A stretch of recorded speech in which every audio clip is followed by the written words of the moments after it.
طبيب جراح معارض سعودي مقيم في لندن، رئيس حركة الإصلاح. تسمع كلمة رئيس تقول شيء ضخم، لكن في حقيقتها مثل شركة عبد الله سدحان وناصر القصب.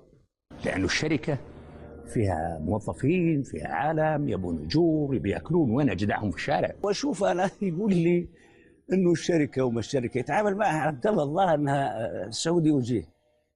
يعني هي اشترك لها يعني 3 موظفين، مكيتب صغير، وحده اضاءه يعني اقصاها بعد العمود حق وحده الاضاءه ترى مايل يعني.